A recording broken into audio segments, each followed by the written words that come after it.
بسم الله الرحمن الرحيم. Ya, tafsir wa tarjamah. Baik. Sanakhud mas'alatain fi mas'alati tarjamatil Quran. Al-mas'alatul ula, ma ma'na tarjamah fil lughah? Ya. Ay ma ma'na at-tarjamah fi istimal lughawi. Ya, summa ba'da dzalika hukmu tarjamatil Quran min khilali ma'na tarjamah lughatan. Ya. Baik, at-tarjamatu fil lughah yutlaqu ala ma'nayain. At-tarjamah fil lughah yutlaqu ala ma'nayain. Jadi istilah tarjamah ya dalam bahasa Arab disebut tarjamah. Dalam bahasa Indonesia disebut apa? Thalibat. Ya, thalibat dalam bahasa Indonesia tarjamah disebut apa? Terjemahan. Hah? Terjemahan. Arti Ustaz. Dalam bahasa Arab disebut tarjamah. Dalam bahasa Indonesia terjemah. Terjemah. Nah, jadi terjemah dari tarjamah adalah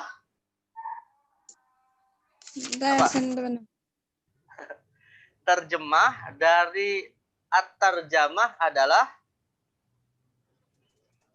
apa? Terjemah. Paham nggak? Maksud perkataan saya paham nggak? Terjemah dari tarjamah adalah terjemah. Nah, sama seperti kata janazah. Nah, terjemah bahasa Indonesia janazah apa? Jenazah. Ya. Jadi bahasa Indonesia janazah adalah jenazah. Nah, ya. Tapi kan nggak ada dalam. Jadi saya tanya, jenazah itu bahasa Arab atau bahasa Indonesia? Terjemah itu bahasa Arab atau bahasa Indonesia? Indonesia. Terjemah bahasa Arab atau bahasa Indonesia? Indonesia. Nah, bahasa Indonesia ya. Karena nggak ada dalam bahasa Arab harokat e ya. Jadi terjemah itu bahasa Indonesia. Tapi kalau tarjamah bahasa Arab atau bahasa Indonesia? Bahasa Indonesia. Arab. Faham farqu bainahuma? Bahasa Arab ya. Terjemah lughah Arabiyah, terjemah lughah Indonesia. Ya. Ini jadi bahasa Indonesia mengambil kata terjemah dengan merubah kata vokalnya ya. Baik. Fil lughah yutlaqu ma'na tarjamah ya fi ma'nayain. Al-ma'na al-awwal naqlul kalam min lughatin ila lughatin ukhra biduni bayanin li ma'na al-asl al-mutarjam. Nah, jadi tarjamah itu ya dalam penggunaan bahasa Arab tersendiri juga ya sekedar naqlul kalam min lughatin ila lughah. Hanya sekedar untuk mengalihkan menerjemahkan lah istilahnya gitu kalau bahasa kita dari dari teks ya untuk suatu teks dalam suatu bahasa kepada bahasa yang lain biduni bayan li makna asal mutarjim, tanpa ada keperluan untuk menjelaskan makna yang dikandung oleh teks tersebut ya. Misalnya dengan menerjemahkan arti pintu diterjemahkan dengan kata babun ya, babun diterjemahkan dengan kata pintu misalnya. Padahal babun itu kalau dalam bahasa Arab maknanya banyak. Ya, bisa babun dalam arti pintu, bisa bab misalnya dalam arti fasal untuk membedakan antara satu bab dengan bab yang lain dalam satu tulisan. Atau faslun itu sendiri. Faslun bisa diartikan sebagai kelas yang merupakan ruang-ruang yang dipakai untuk belajar. Bisa juga maknanya faslun sebagai pembeda ya, fasal-fasal yang membedakan antara paragraf misalnya dalam satu tulisan. Nah, itu jadi dia kalau makna yang pertama ini intinya tidak sampai sedalam itu ya, hanya menjelaskan faslun tarjamatuhu kelas, babun tarjamatuhu pintu. Nah, itu aja seperti itu ya, tanpa menjelaskan lebih detail lagi makna dari teks yang dirubah katanya atau diterjemahkan katanya dari bahasa Arab misalnya kepada bahasa Indonesia. Ini makna tarjamah fi al-lughah bima'nahu al-awwal ya. Wa yutlaqu kadzalika at-tarjamatu hiya tafsirul kalam ya wa bayanu ma'nahu bi lughatin ukhra. Nah, bisa juga yang namanya tarjamah itu bukan hanya memindahkan atau menerjemahkan suatu teks dari satu bahasa kepada bahasa yang lain, tapi juga menafsirkan. Ya, lebih dalam lagi, yaitu menafsirkan suatu teks tapi dengan tafsir yang menggunakan bahasa di luar teks. Nah, inilah yang kemudian masyhur digunakan lah dalam istilah penerjemahan ayat Al-Qur'an, penerjemahan hadis Nabi dan seterusnya ya. Lalu untuk makna yang kedua ini yanqasimu au tanqasimu tarjama ila qismain. Ya. Tanqasimu at-tarjama ila qismain, tarjamah harfiyah wa tarjamah maknawiyah au tafsiriyah. Nah, dari sisi makna yang kedua ini kemudian tarjamah tanqasimu ila qismain, tarjamah harfiyah au wa tarjamah maknawiyah au tafsiriyah. Ya, jadi tarjamah maknawiyah itu sama dengan tarjamah tafsiriyah. Nah, ini dari sisi taksim tarjamah bimaknahul am. Ya, kita belum mengkaitkannya dengan Al-Qur'an. Nah, sekarang apa hukum tarjamatul Qur'an dengan makna yang tadi kita temukan secara lughah dari kata tarjamah ini. Nah, jadi bisa dibedakan menjadi dua ya. Tarjamatul Qur'an ba'da dzalika tanqasimu ila qismain. Tarjamatul Qur'an tarjamah harfiyah wa tarjamatul Qur'an tarjamah tafsiriyah. Ya, jadi tarjamah Quran ada dua, tarjamatul Quran, tarjamah harfiyah, dan tarjamatul Quran, tarjamah tafsiriyah. Ya. Amma tarjamatul Quran, tarjamah harfiyah, ya, wa huwa kismani kadzalik. Wa huwa kismani. Tarjamah harfiyah bil mithli wa tarjamah harfiyah bi ghairil mithli. Ya, tarjamah harfiyah bil mithli wa tarjamah harfiyah bi ghairil mithli. Jadi tarjamah harfiah itu bisa kita katakan tarjamah secara kosakata, ya, secara per kata, gitu ya. Bukan per huruf. Yang dimaksud tarjamah harfiah itu per kata. Apakah fi'lun au ismun au harfun, gitu ya. Bukan huruf dalam arti menerjemahkan huruf hijaiyah, zalikal kitabula, terjemahnya za, lam, kaf, bukan gitu. Tapi yang dimaksud harfiah di sini adalah zalika itu apa, alkitab itu apa, diterjemahkan secara per kosakata. Nah, itu tarjamah harfiah ya. Tapi kalau tarjamah tafsiriyah, dia secara ya bukan per kosakata tapi menerjemahkannya dengan memasukkan ke dalamnya tafsir atau pemaknaan yang tidak tidak secara tekstual gitu ya. Nah, tarjamah harfiah nanti akan kita pahami apa maksud dari tarjamah tafsiriyah dan definisinya. Nah, tarjamah harfiah ya, alladzi yanqasimu ila tarjamah bil mithli wa tarjamah bi ghairi misal. Ini adalah tarjamah yang secara umum nanti akan kita simpulkan ya, dari pernyataan Syekh Az-Zahabi sebagai tarjamah yang ghairu jaiz sebenarnya ya. Jadi penerjemahan Al-Qur'an secara tarjamah harfiah itu hukum asalnya adalah ghairu jaiz, tidak dibolehkan ya, dengan alasan-alasan yang akan kita baca. Sedangkan tarjamah tafsiriyah dia adalah tarjamah yang dibolehkan tapi dengan syurut ya, tarjamah yang dibolehkan dengan syarat ya. Baik. Langsung saja kita masuk kepada penjelasan Syekh Az-Zahabi. Ya, amma tarjamah al-harfiyah bil mithli fa ma'naha an yutarjam nudhamal Qur'an an yutarjama nudhumal Qur'ani bi lughatin ukhra tuhakihi hadwan bi hadwin bihaitsu tahullu mufradatit tarjama mahalla mufradatihi. Nah, ini yang tadi kita sebut dengan tarjamah kosakata. Ya, jadi tarjamah harfiah itu ya intinya nuzumal Quran, ya teks Al-Quran, nas Al-Quran itu diterjemahkan per katanya dengan menggunakan bahasa selain Al-Quran. Zalikal kitabul la raiba fi, zalika itu Alkitab, kitab la tidak raiba ragu fi di dalamnya. Nah, itu namanya tarjamah harfiah bil misli. Nah, bagaimana hukum tarjamah harfiah seperti ini? Wa hadza amrun ghairu mumtinun bin nisbati li kitabillahil aziz. Wa dzalika li anna al-Qur'an nazala li ghardaini asasiyain. Nah, Syekh Az-Zahabi menghukumi ya menjelaskan bahwa tarjamah harfiah bil misli seperti ini tidak bisa digunakan untuk kita memahami ayat Al-Qur'an. Bahkan tidak mungkin ya. Jadi tidak mungkin untuk digunakan sebagai metode di dalam memahami ayat Al-Qur'an oleh orang-orang yang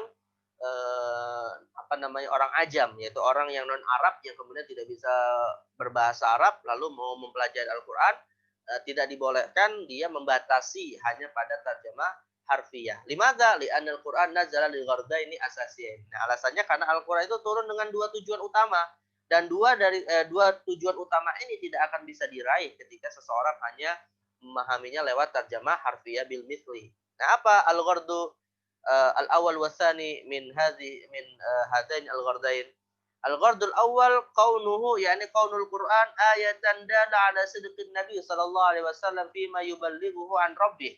Wa dzalika biqaunihi mu'jizan lil bashari la yaqdiruna ala isyani bimithlihi walau ijtama al insu wal jinnu ala dzalik. Karena Al-Qur'an itu ya hakikatnya adalah firman Allah Subhanahu wa taala yang menunjukkan tentang kebenaran risalah Nabi Muhammad. Maka Al-Quran ya berfungsi sebagai mukjizat bagi sang Rasul. Karena itu menunjukkan beliau sebagai seorang Rasul yang pengakuannya memang betul-betul datang dari Allah Subhanahu wa taala. Nah, karena Al-Quran itu bersifat atau Al-Quran itu menjadi mukjizat sang Nabi, yaitu Nabi Muhammad SAW, maka otomatis salah satu cara menetapkan kemukjizatannya adalah Al-Quran menantang. Ya. Al-Quran menantang orang-orang yang menjadi objek dakwah pertama Nabi saat itu yang juga berbahasa Arab secara fasih, untuk bisa membuat semisal dengan Al-Quran. Bahkan bukan hanya ditentang orangnya saja, bahkan jinnya juga disebutkan dalam Al-Quran. Ya, misalnya dalam surah Al-Baqarah itu disebutkan apa ayatnya itu?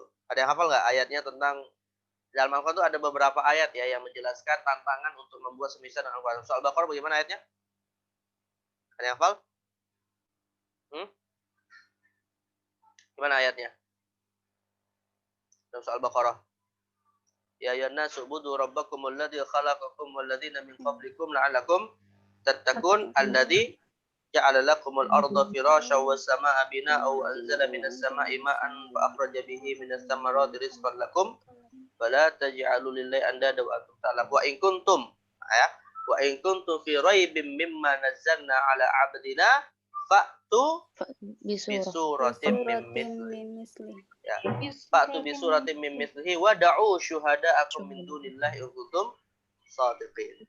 Nah, jadi ketika Al-Qur'an ya diturunkan dalam bahasa Arab yang saat itu juga bangsa yang menjadi objek dakwah Nabi pertama adalah bangsa Arab ya, maka untuk menunjukkan kemujizatan Al-Qur'an sebagai tanda sidqun Nabi fi risalatihi, ya otomatis Al-Qur'an ini menantang untuk mereka bisa nggak membuat sesuatu yang semisal Al-Qur'an. Ya.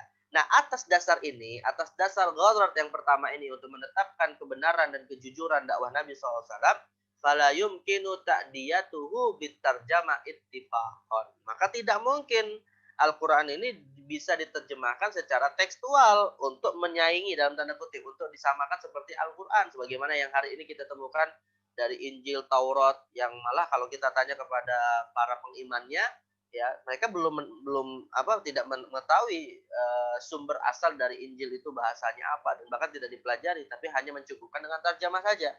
Nah itu, jadi kalau Al-Quran tidak seperti itu ya, makanya Al-Quran sampai hari ini terjaga teks Arabnya ya, sampai hari kiamat akan terus terjaga teks Arabnya. Kenapa? Karena Al-Quran itu mukjizat dan tidak mungkin dia digantikan dengan terjemahan bahasa apapun, walaupun bahasa itu dianggap bisa lebih dipahami oleh kaum tertentu. Tapi Al-Quran tidak seperti itu ya. Jadi maka falau turjimal Quran tarjamah harfiyah wa hadza muhal la dha'at khawasul Qur'anil balaghiyah wa la nazala min martabatihil mu'jiza ila martabatin tadkhulu tahta tawqil bashar.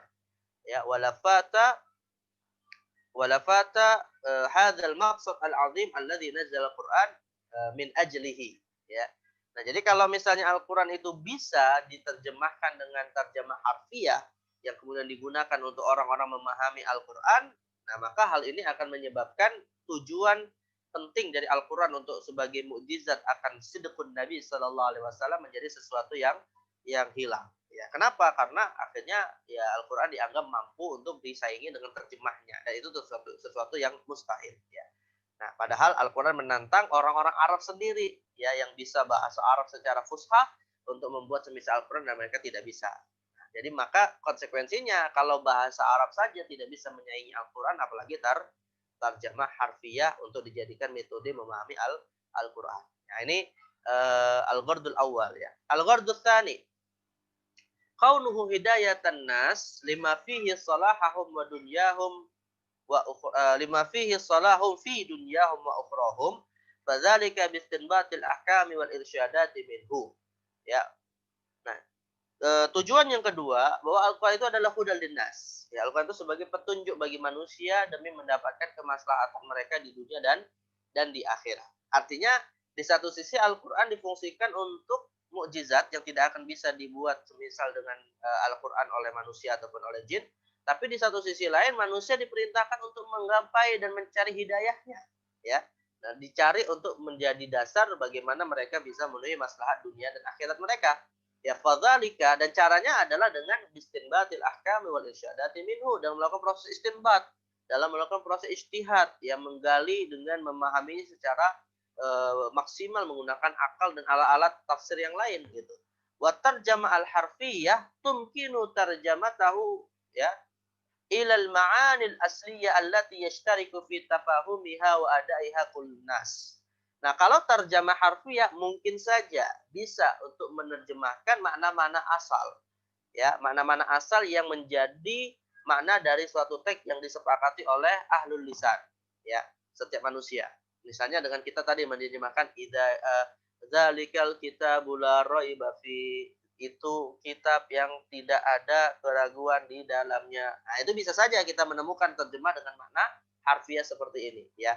Tetapi walakinnaha ghairu mungkin an yuhafidha fiha 'ala al-ma'ani tsanawiyah allati hiya istinbatuha daruratan annaha lazimatan lil Qur'an duna ghairihi min sa'iril lughat. Tapi terjemah harfiah itu tidak akan mampu menjaga makna-makna yang tidak tidak ada dalam teksnya gitu. Makna-makna yang hanya bisa diraih dengan melakukan istinbat, dan itu makna tsanawiyah, makna kedua yang nanti akan menjadi dasar petunjuk dalam manusia menggunakan petunjuk Al-Qur'an untuk kemaslahatannya. Maka lahirlah kitab fikih, lahirlah kitab tafsir, lahirlah kitab kitab-kitab yang disusun oleh para ulama berdasarkan kategorisasi ilmu-ilmu syariat yang sumbernya kepada Al-Qur'an, ya. Karena hakikatnya ilmu-ilmu ini yang nanti akan menjadi panduan bagi manusia menjalankan aturannya, ya, menjalankan hukum-hukum Allah Subhanahu wa taala, tentu tidak akan cukup hanya dengan Al-Qur'an kalau diterjemahkan secara harfiah, ya. Bahkan penjelasan dari tafsir Al-Qur'an yang menunjukkan kepada makna-makna tsanawiyah ini menjadi terus muncul gitu sampai hari kiamat, tidak akan berhenti gitu ya. Nah, dan itu tidak bisa hanya diwakili oleh terjemah. Makanya sangat keliru sekali kalau ada orang mengatakan saya nggak butuh kitab fikih, saya nggak butuh kitab tafsir, saya nggak butuh kitab hadis, saya cukup pakai Al-Qur'an, terjemah lagi. Nah, itu tentu orang yang sangat keliru di dalam memahami cara beragama dan cara belajar Islam itu sendiri, ya. Karena meskipun secara tekstual bisa saja diterjemahkan dan itu mungkin bisa kita dapati maknanya hanya sekilas begitu saja, tapi tidak akan mendapatkan tujuan terbesar dari Al-Qur'an itu sebagai hidayah linnas, ya. Dan makanya Al-Qur'an juga memerintahkan Nabi untuk apa? Wa anzalna ilaika dzikra litubayyana linnasi ma nuzila ilaihim. Rasulullah diutus oleh Allah itu bukan hanya menyampaikan Al-Qur'an fahasab begitu saja. Jadi dibacakan Al-Qur'an kepada sahabat dan selesai, tidak. Rasulullah itu diperintahkan juga untuk menjadi mubayyin, untuk menjadi penjelas gitu. Karena makna di dalam Al-Qur'an ini untuk orang Arab sendiri ya, yang mereka kalau dengar Al-Qur'an itu sebenarnya sudah paham maknanya apa gitu kan, nggak perlu terjemah gitu. Tapi itu pun belum cukup. Karena masih banyak juga nanti di kalangan para sahabat tersendiri ataupun orang-orang yang kemudian menjadi objek dakwah Nabi belum memahami maknanya gitu. Ya, dan ketika itulah Nabi diberikan perintah untuk menjelaskan makna Al-Qur'an tersebut ya, dalam dalam sunnah-sunnahnya. Dan bahkan setelah masa Nabi pun tidak sedikit para sahabat yang belum memahami makna dari suatu teks Al-Qur'an dengan tepat ya, sampai kemudian diberikan oleh Allah SWT jalan untuk bisa mendapatkan maknanya gitu. Contoh misalnya ya, ini orang Arab sendiri nih yang sudah fasih dalam bahasa Arab yang tidak diragukan gitu, bahkan seorang alim ya, tapi tetap ada beberapa kondisi di mana beliau tidak langsung bisa menemukan maknanya secara tepat. Misalnya kisah yang masyhur sekali dinisbatkan kepada Abdullah bin Abbas radhiyallahu anhu. Ya, beliau pernah suatu hari kebingungan memahami makna ayat Allahu fatirus samawati wal ard. Ya. Allah lah yang memfatirkan langit dan bumi. Nah itu. Jadi, akhirnya beliau bingung, apa yang dimaksud dengan fatir? Mal farqu bainal fatir wal khaliq? Ya. Apa beda antara fatir dengan khaliq, menciptakan langit dan bumi gitu. Nah, akhirnya sampai pada kondisi ya Allah memberikan jalan di mana beliau akhirnya suatu hari melewati suatu tempat yang di situ ada dua orang yang sedang berseteru ya atas kepemilikan sebuah sumur. Tiba-tiba satu di antara mereka berkata, ana fatartuhu. Ya, ana fatartuhu. Nah, gitu. Akhirnya teringatlah Abdullah bin Abbas ya apa yang selama ini dia cari, apa makna fatir gitu. Ditanyalah kepada orang Arab Baduy yang tadi sedang berantem tentang kepemilikan tanah, kepemilikan sumur, ma mana qauluka fatartuh? Ma mana qaulika fatartuh? Akhirnya sang Arab Baduy menjelaskan, ya fatartuh itu maksudnya adalah sebelum ini sumur jadi, sebelum ada lubang sumur ini, akulah yang menggalinya. Gitu. Yang mana ini bukan sumur lama yang lalu terpendam hingga akhirnya digali untuk yang kedua kalinya. Tapi ini adalah sumur yang betul-betul saat itu tanahnya masih rata. Nah, itu yang dimaksud dengan fatar. Nah, akhirnya dipahamilah bahwa bedanya antara mana fatir dan mana khaliq.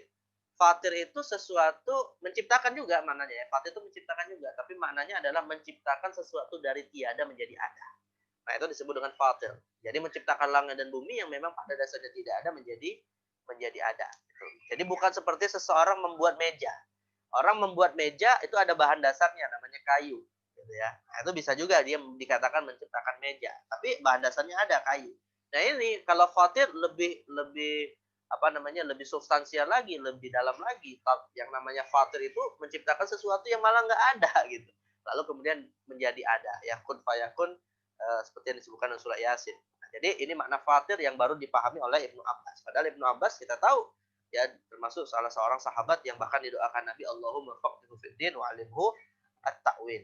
Nah, maka kalau manusia, kalau sosok ulama besar seperti Ibnu Abbas saja ya tidak bisa langsung memahami teks Arab itu sendiri pada beliau adalah orang Arab, apalagi kita yang hanya menggunakan tarjamah. Nah, ini maka makna ats-tsanawiyahnya tidak akan al-ma'ani ats-tsanawiyah tidak akan bisa ditemukan kalau hanya lewat tarjamah harfiyah ya. Baik, maka kesimpulannya adalah wa mimma taqaddama yu'lam anna tarjamah al-harfiyyah lil Qur'an la yumkinu an takuma maqam al-asli fi tahsili kulli ma yuqsadu minhu lima yatarattabu 'alaiha min dhaya'il ghardil awwal bi rammatihi wa fawati syatrin min al-ghardis tsani. Nah, jadi berdasarkan ke penjelasan tadi ya bahwa dua tujuan Al-Quran yang harus menjadi dasar kita memahami Al-Quran itu tidak akan bisa didapatkan ketika seseorang hanya memahami atau mencoba mempelajari Al-Quran menggunakan tarjamah harfiah saja. Itu mustahil. Ya. Itu mustahil untuk bisa mendapatkan pemaknaan Al-Quran dari sisi Al-Ghardul Awal mutlak tidak bisa. Dari sisi Al-Ghardul Tsani ya sebagian bisa ditemukan lewat tarjamah yaitu makna asalnya, tetapi tidak akan bisa menemukan syatrun akhar. Jadi untuk ghardus tsani ada syatron.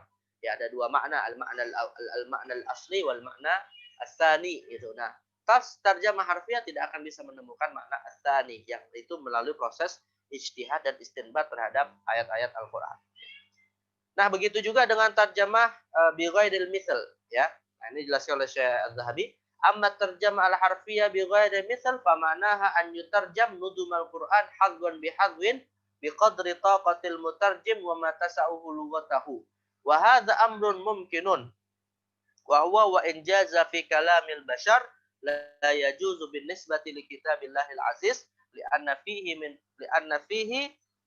min fa'ilihi ihdaran li nudumil Qur'an wa ikhlalan bi ma'nahu wa intihakan li hurmatihi fadlan an qawlihi fi'lan la tad'u ilaihi daruratan. Nah, kalau untuk tarjamah harfiah bi ghairil mithli yang tidak mesti kemudian perkosa kata diterjemahkan, misalnya begini ya, tidak perkosa kata diterjemahkan itu misalnya begini. Dzalikal kitabul la raiba fi, itu adalah kitab. Itu kan tarjamah harfiah bil mithli. Nah, tarjamah bi ghairil mithlinya bagaimana? Coba ada yang pegang Al-Qur'an terjemah enggak? Tolibat? Ada Ustaz. Ada yang di dekatnya Al-Quran terjemah nggak? Ada Ustaz. Coba baca terjemah dari Dzalikal Kitabula Raiba fi. Ada. Baca. Ada. Man, baca. Kitab Al-Quran ini tidak ada keraguan padanya Ulang, petunjuk. ulang. Kitab dalam kurung Al-Quran ini tidak ada keraguan padanya. Baik, cukup. Zalika diterjemahkan apa? Ini. Ini apa itu? Ini. Nah, zalika apa, Mbak? Arti zalika apa dalam bahasa Indonesia? Itu. Nah, paham ya perbedaannya ya? Paham ya perbedaannya ya? Jadi tarjamah bil mithli, zalika itu diterjemahkan itu. Tapi tarjamah bil ghairil mithli, zalika diterjemahkan ini. Ini. Ya. Alkitab, tarjamah harfiah bil mithli diterjemahkan apa? Kitab, buku, ya. Tapi kalau tarjamah bil ghairil mithli diterjemahkan apa? Al-Quran. Al-Quran. Paham ya perbedaannya ya? Nah, jadi at-tarjamah al-harfiyah bi ghairi mithli, ya ini mungkin saja untuk menerjemahkan Al-Qur'an, ya. Menerjemahkan mungkin saja untuk menerjemahkan kalam Arabiyah selain Al-Qur'an, ya jaza fi kalamil bashar, tapi secara hakikat dia tidak akan bisa secara utuh menerjemahkan ayat Al-Qur'an. Ya. Maksud saya begini, saya bukan berarti mengatakan terjemah yang tadi dibaca itu tidak boleh. Ya, itu kan baru potongannya saja. Maksudnya kalau kita hanya menerjemahkan potongannya saja, seperti itu tidak dibolehkan sebenarnya gitu. Tapi kalau kita kembali kepada terjemah yang dikeluarkan oleh Depak misalnya terhadap terjemah Al-Qur'an, ini sebenarnya nanti masuk dalam kategori terjemah tafsiriyah gitu ya. Jadi secara utuh 30 juz terjemah yang beredar di tengah masyarakat Indonesia itu sudah dikategorikan terjemah tafsiriyah. Nah, tapi kalau misalnya hanya seperti tadi per kosakata saja diterjemahkan, nah ini yang namanya terjemah harfiah yang hakikatnya tidak akan bisa digunakan atau tidak akan bisa seseorang mempelajari Al-Qur'an hanya dengan terjemah itu. Bahkan nggak usah terjemah harfiah, terjemah tafsiriyah sekalipun pada dasarnya juga tidak bisa ya, atau tidak cukup bagi seorang muslim untuk mengetahui maksud dari Al-Qur'an atau maksud dari ayat yang sedang dia baca. Nah, jadi intinya sih mau terjemah harfiah bil mithli atau terjemah harfiah bil ghairi mithli itu dua-duanya tidak bisa digunakan untuk memahami Al-Qur'an ya secara utuh. Baik. Nah, sekarang terjemah tafsiriyah ya, terjemah tafsiriyah. Nah, kalau terjemah tafsiriyah maka inilah yang kemudian dibolehkan ya. Ini dibolehkan di dalam pemaknaan Al-Qur'an menggunakan bahasa selain ya bahasa Arab ya. Nah, apa yang dimaksud dengan terjemah tafsiriyah? Qala Syekh Az-Zahabi, at-tarjamatu tafsiriyah ibaru an syarhil kalam wa bayani ma'nahu bi lughatin ukhra. Jadi terjemah tafsiriyah itu fungsinya dia bukan menerjemah lebih tepatnya ya, tapi menjelaskan. Bukan terjemah kosakata seperti naklul kalam tadi ya, tapi tafsirul kalam ya. Jadi tafsirul kalam bi lughatin ukhra, menafsirkan atau menjelaskan suatu teks ya kepada bahasa yang lain. Biduni muhafadzati ala nudumil asli wa tartibi, tanpa harus terikat ya dengan posisi atau dengan bentuk teksnya ya. Wa bidunil muhafadzah ala jami'i ma'anihil murada minhu, bahkan tidak harus juga setiap teksnya itu diterjemahkan kalau sudah mendapatkan maksud dari teks tersebut. Wa dzalika bi an nafhamal ma'na alladhi yuradu minal asal thumma na'ti bihi bitarkibi minal lughatil mutarjam ilaiha yu'addi ala wifqil gharadil ladzi sabsiqa lahu. Jadi yang namanya terjemah tafsiriyah itu seorang mutarjim yang dia intinya mencari dulu maksud dari ayat itu apa gitu. Baru kemudian diterjemahkan sesuai dengan apa yang menjadi maksud dari ayat tersebut. Ya tentu di satu sisi dia akan memperhatikan ya kosakata setiap ayat, tapi di sisi yang lain dia juga hakikatnya punya ilmu dalam tafsir. Dia paham bahasa Arab dan juga punya ilmu dalam ilmu-ilmu alat tafsir ya.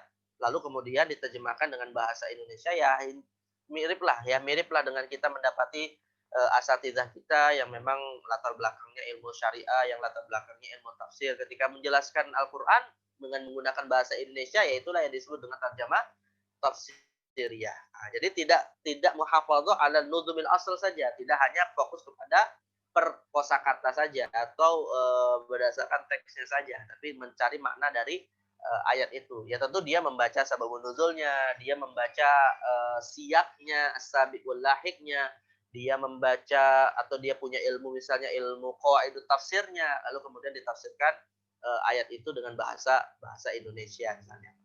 Nah, hukumnya seperti apa kalau terjemah tafsiriyah dengan konteks seperti yang tadi kita sebutkan?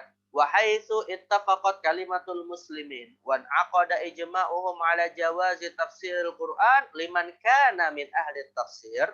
Ya, karena setiap umat Islam sepakat bahwa menafsirkan Al-Qur'an itu boleh bahkan wajib, khususnya bagi yang memiliki kemampuan, yang memiliki alat-alat untuk menafsirkan Al-Qur'an, bima yadkhulu tahta taqatihil basyariyah, ya semampu yang dia bisa lakukan selama itu bisa dipertanggungjawabkan ya, argumentasi tafsirnya biduni ihatati bijami muradillah, tanpa harus dia memastikan inilah yang dimaksudkan oleh Allah, karena itu masuk juga dalam bidang ijtihad. Fa inna la nasyukku fi anna tarjamah at-tafsiriyah lil Qur'an dakhilatun tahta hadzal ijma' aidan.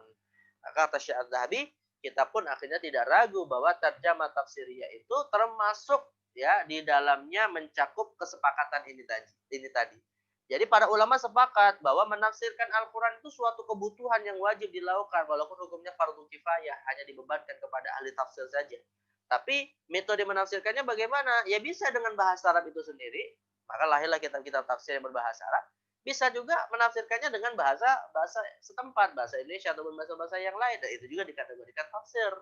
Makanya lihatlah tafsir Buya Hamka, tafsir Quraisy Shihab, yaitu tafsir berbahasa Indonesia, itu dibolehkan. Karena pada dasarnya dua-duanya adalah dalam rangka untuk melakukan penafsiran dan penjelasan terhadap ayat-ayat Al-Qur'an. Tapi tidak dibatasi dengan teksnya saja, namun juga dikaji berdasarkan ilmu-ilmu alatnya, dikutipkan sababun nuzul, sababun nuzulnya, kemudian maknanya apakah makna syar'i atau makna lugawi. Nah, itu dijelaskan ya. Nah, ini dibolehkan walaupun sifatnya tarjamah juga ya. Lianna ibarah at-tarjamah at-tafsiriyah muhadhiyah li ibaratit tafsir la li ibaratil aslil qur'ani. Karena hakikatnya lafaz dari tarjamah itu ya dia sejalan dengan lafaz tafsir, bukan sejalan dengan lafaz Al-Qur'an. Nah, kenapa dibedakan? Kalau sejalan dengan lafaz Al-Qur'an secara kosakata, maka ini tidak bisa, sebab Al-Qur'an itu punya sisi balaghahnya, Al-Qur'an itu punya sisi makna-makna sanawiyah yang tadi sudah kita jelaskan. Tapi kalau yang diterjemahkan adalah tafsirnya atau tarjamah tafsiriyah tadi, ya maka ini tidak ada masalah gitu, karena dia dimaksudkan untuk mendapatkan makna sanawiyah dengan menggunakan bahasa mutarjam ilaihi gitu. Nah, jadi ini dibolehkan secara hukum asal tarjamah tafsiriyah. Nah, tapi yang menjadi persoalan, apa syarat agar tarjamah tafsiriyah ini menjadi boleh? Ya.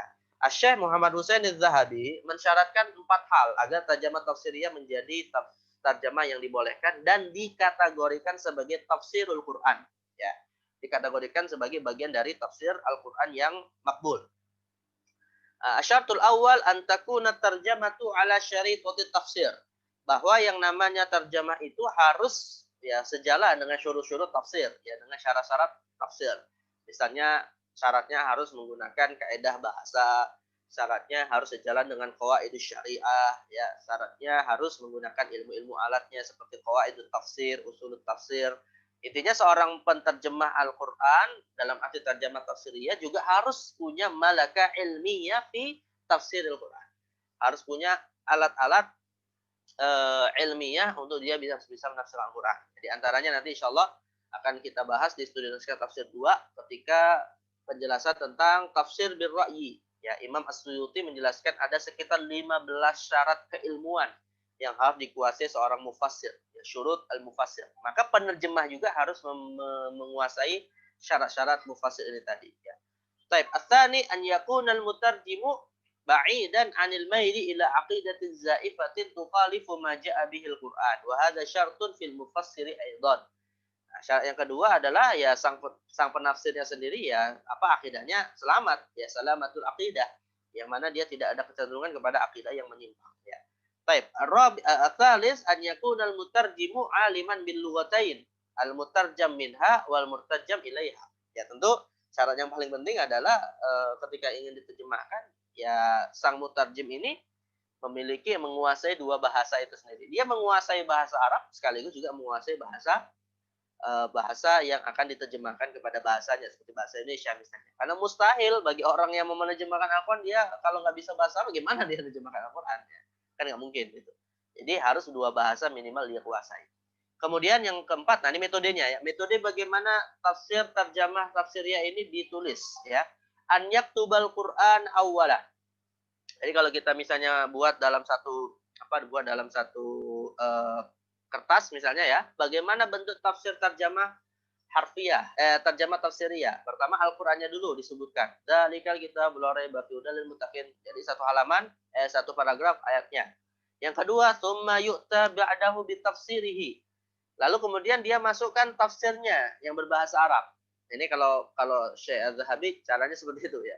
Ayat Al-Quran, kedua tafsirnya yang berbahasa Arab. Misalnya dia kutip dari tafsir Jalalain, dia kutip dari tafsir Tabari, tafsir Ibnu Katsir, dan seterusnya. Intinya ada tafsirnya dulu berbahasa Arab.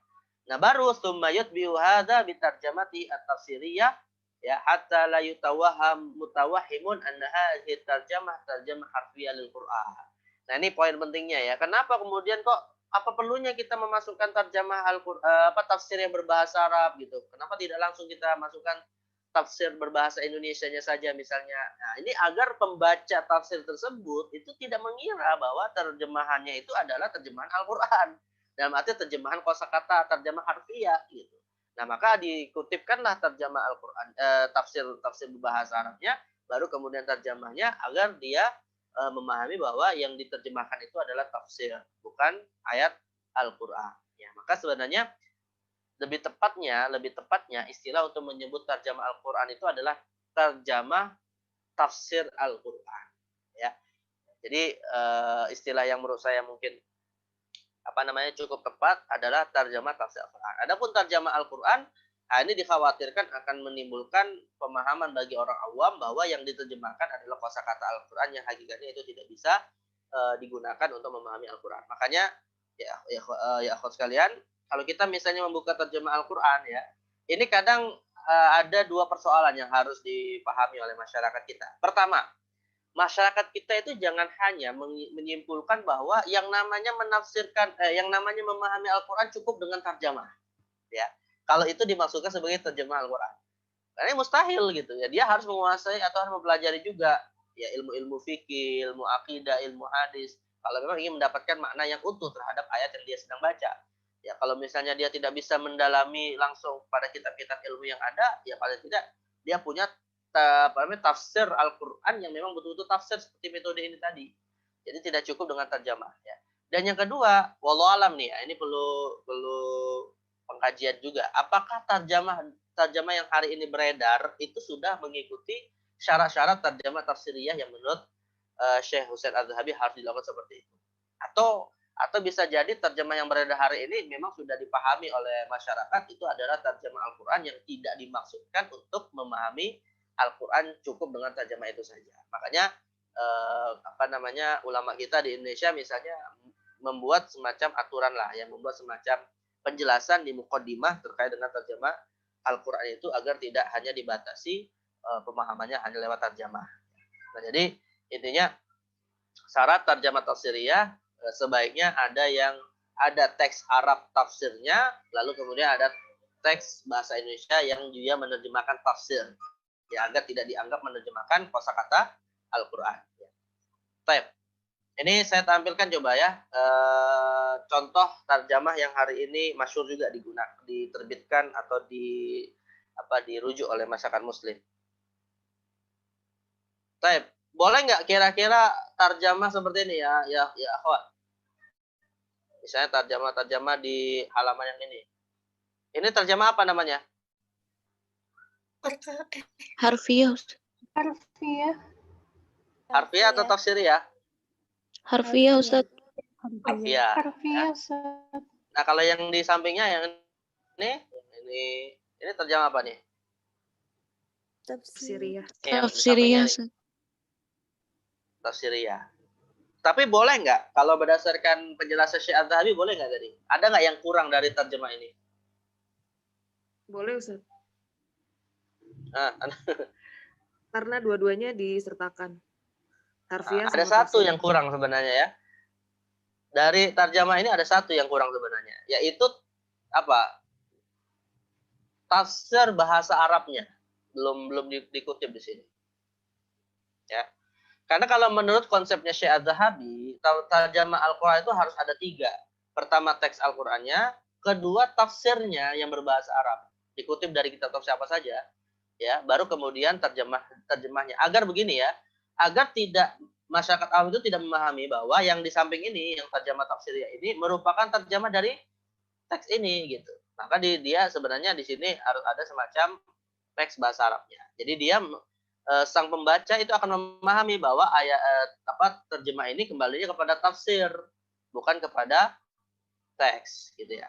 Nah, itu. Tapi sebenarnya kalau memang dibuatnya seperti itu kan bisa jadi tebal sekali nanti ya, tafsir itu bisa sangat tebal sekali.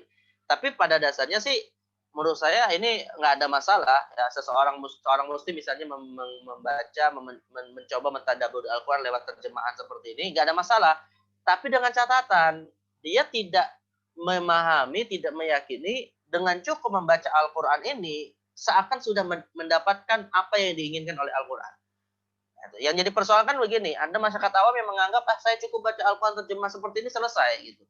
Dia tidak bertanya kepada ulama ya, untuk memahami maknanya secara khusus ketika mau diamalkan, atau dia tidak memerlukan kitab-kitab ilmu-ilmu tertentu yang memang itu menjadi kebutuhannya untuk bisa ibadah, muamalah, berakidah yang benar dan seterusnya. Nah, itu yang harus dipahamkan kepada masyarakat awam. Nah, jadi intinya adalah kalau sekedar untuk mentadaburi secara umum, ya kalau sekedar untuk memahami dan mempelajari bahasa Arab secara umum menggunakan ayat Al-Quran, ya silakan saja, nggak ada masalah. Tapi kalau kemudian dia sampai meyakini, saya nggak butuh ilmu yang lain, cukup pakai terjemah ini selesai. Nah, ini yang kemudian menjadi persoalan. Dan akhirnya kalau itu yang menjadi tujuannya, ya dia bertentangan dengan metodologi dan syarat-syarat di dalam terjemah tafsiriyah. Ya. Baik, saya apa yang saya tadi sampaikan, poin di akhir itu terkait dengan terjemah tafsir ini, ya. Nah, ini kalian harus menjadi lisan untuk menjelaskan kepada masyarakat yang lainnya.